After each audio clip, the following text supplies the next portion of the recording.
Au début régnaient les ténèbres. Et soudain, le Big Bang a donné naissance à des éléments dont l'expansion est infinie. Le temps, l'espace et la matière. Chaque jour, de nouvelles découvertes éclairent les mystères stupéfiants et mortifères de cet endroit que nous appelons l'univers. Cela jaillit du Soleil pour se diriger droit sur la Terre, avec une puissance équivalente à 10 000 bombes nucléaires. Imaginez que le réseau électrique de tout un continent soit détruit. La télévision, la radio, Internet, tout cela serait hors service. Il n'y aurait plus ni eau courante, ni essence, ni nourriture sur tout le globe. Ces tempêtes ont une portée planétaire et peuvent détruire de nombreuses vies. En une année, des millions de personnes disparaîtraient. Les infrastructures seraient détruites et ne seraient jamais rétablies. Tout cela n'est pas un film catastrophe, mais un rapport de l'Académie des sciences de 2009. Certains pensent même qu'une catastrophe comme celle-ci pourrait bientôt se produire. Nous sommes en retard.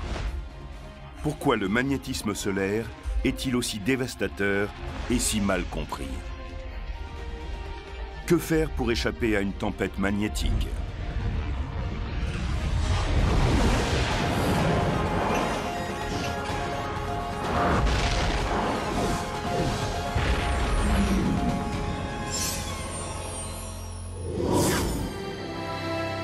Au printemps 2013, une aurore boréale dans le ciel nocturne a émerveillé des millions de gens à New York, Chicago, Washington et dans toute l'Europe.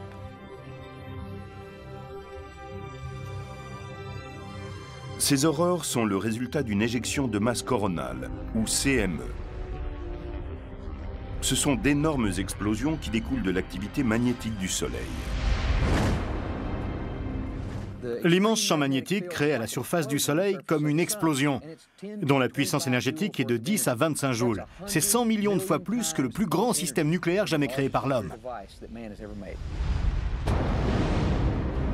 Des milliards de tonnes de matériaux solaires chargés électriquement, polarisés magnétiquement, sont projetés dans notre direction.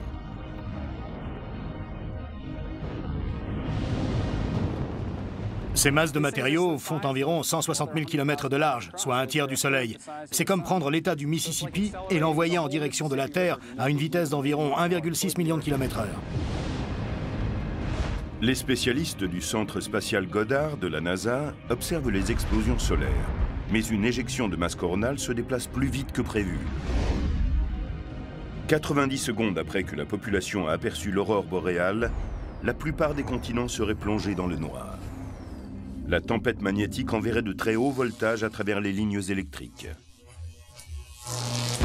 Cela crée des champs magnétiques très forts qui génèrent d'autres courants et ainsi de suite. Ces courants seraient si puissants qu'ils feraient fondre les fils électriques et l'on aurait une forte libération d'énergie qui ferait exploser le transformateur. Les transformateurs géants exploseraient dans toutes les villes. Il n'y aurait plus d'électricité ni de réseau de communication. Et les satellites cesseraient de fonctionner.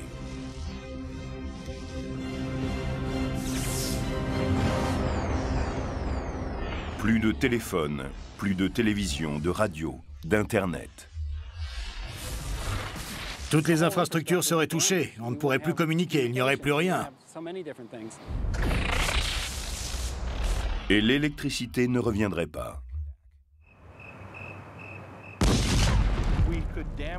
Une simple tempête endommagerait un nombre de transformateurs qu'il faudrait des années pour remplacer.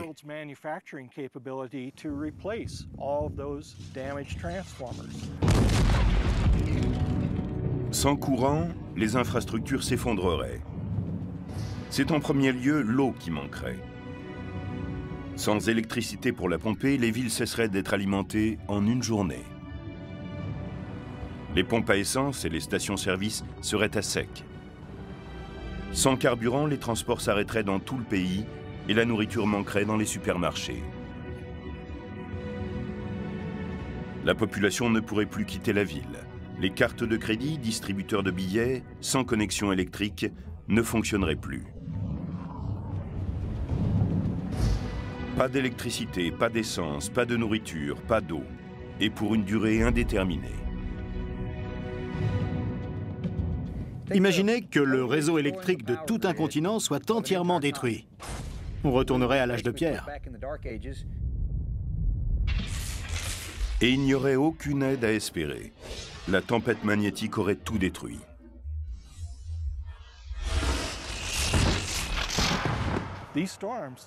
Ces tempêtes ont une portée planétaire. Elles ne s'étendraient pas seulement à un continent, mais sans doute à toute la planète. Ce n'est pas une simple tempête magnétique, c'est une apocalypse magnétique. Des milliards, voire des milliards de dollars s'envoleraient en fumée. Et ce ne serait pas tout. Les conséquences seraient très importantes. Beaucoup de gens seraient touchés. On estime qu'un tiers, voire la moitié de la population des zones développées disparaîtrait. Cela vous semble improbable? C'est pourtant la conclusion du rapport rendu par l'Académie nationale en 2009. Un orage magnétique pourrait anéantir nos infrastructures technologiques, tuer des millions de personnes et détruire une grande partie de notre civilisation.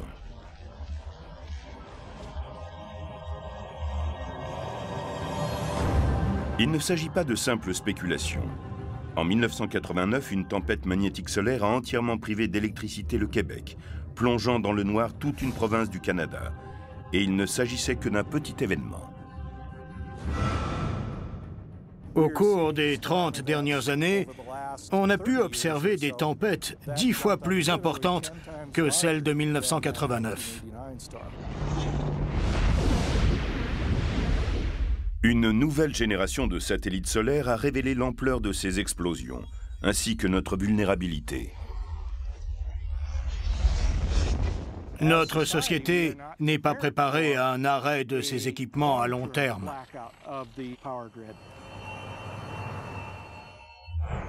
Ce scénario peut être évité, mais uniquement si nous parvenons à comprendre l'une des forces élémentaires de l'univers, le magnétisme. Le magnétisme possède la clé de la compréhension d'une grande partie de la physique.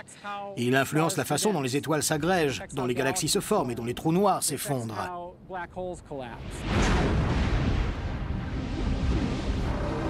Le magnétisme est partout. C'est l'une des forces fondamentales de la physique. C'est lui qui empêche l'univers de se disperser.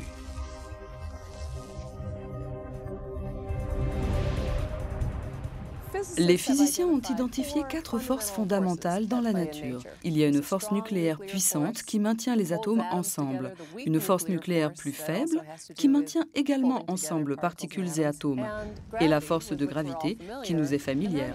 L'électromagnétisme est la 4e. L'électricité et le magnétisme sont vraiment la même chose. Alors qu'il est fondamental, le magnétisme est souvent négligé. Si ce n'est pour fixer des pense-bêtes et des souvenirs sur notre réfrigérateur, les aimants sont rarement présents dans notre vie quotidienne. En règle générale, on ne s'occupe pas du magnétisme. On ne peut pas sentir un champ magnétique. On ne sent rien quand on passe auprès d'un aimant. Il ne fait pas partie de notre expérience quotidienne. La clé du magnétisme, c'est son pouvoir d'attraction et de répulsion. J'ai là 2 aimants pour montrer comment les champs magnétiques fonctionnent et combien ils sont puissants. Là, ils s'attirent et je dois tirer fort pour les séparer. Mais ils peuvent également se repousser. Je vais le démontrer en le plaçant sur cette barre. Si je mets le premier tout en bas et que je lance le second, je n'arrive pas à le pousser jusqu'en bas. Il rebondit.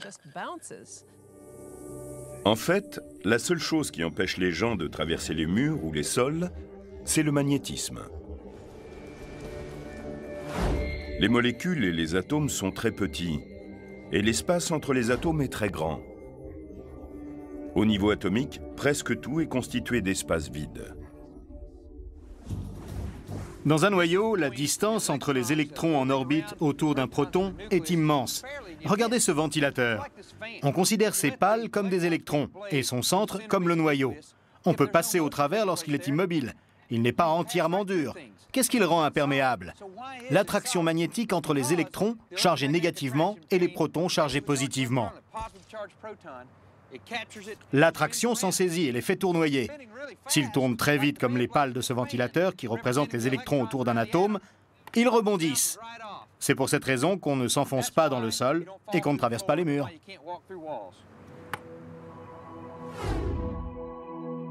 Ce ne sont pas les atomes en soi, mais le champ magnétique qui rend la matière solide et nous empêche de traverser les murs.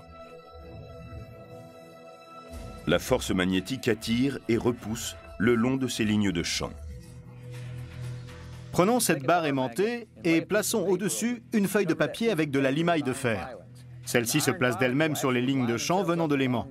C'est une façon de voir à quoi ressemble réellement un champ magnétique.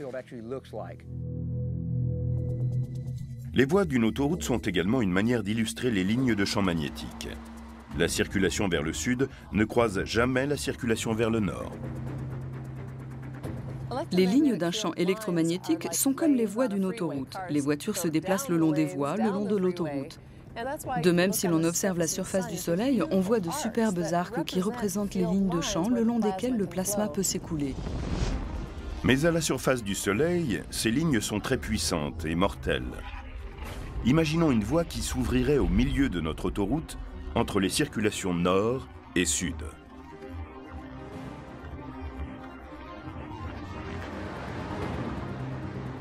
Si l'on n'indiquait pas qui est autorisé à emprunter cette voie, il se produirait une énorme collision. Tout le monde essaierait d'aller sur cette voie, ce serait le chaos. Il y aurait une intense libération d'énergie.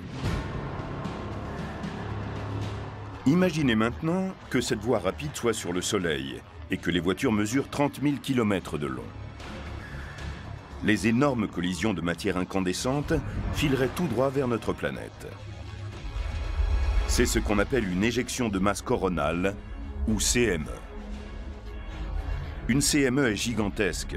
C'est plus de 10 milliards de tonnes de plasma solaire, l'équivalent de 100 000 porte-avions se déplaçant à plusieurs millions de kilomètres/heure vers la Terre. C'est une menace pour notre planète. Il est rare qu'une CME produise un impact, mais ce serait une catastrophe pour notre civilisation.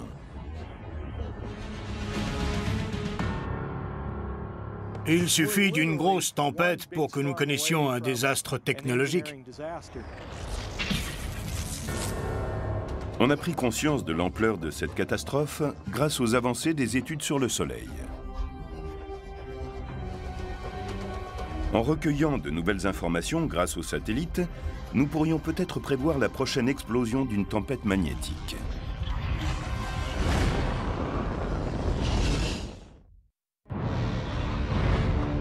Ce n'est que tout récemment qu'on a découvert que les tempêtes solaires magnétiques faisaient peser une grave menace sur la Terre. Le Soleil rejette constamment de la matière, que ce soit des radiations, des rayons X, des jets solaires ou des éjections de masse coronale.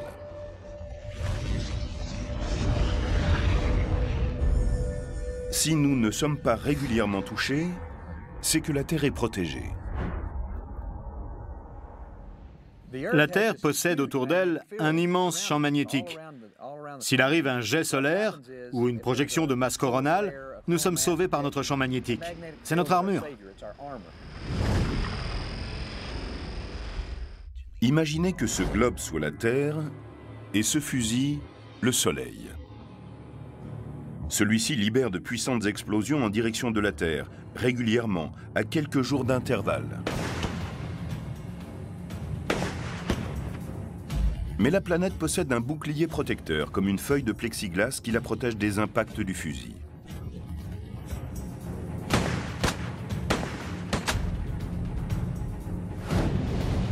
C'est la magnétosphère, un gigantesque champ magnétique généré par le noyau terrestre en ébullition. Elle s'étend sur plus de 70 000 km.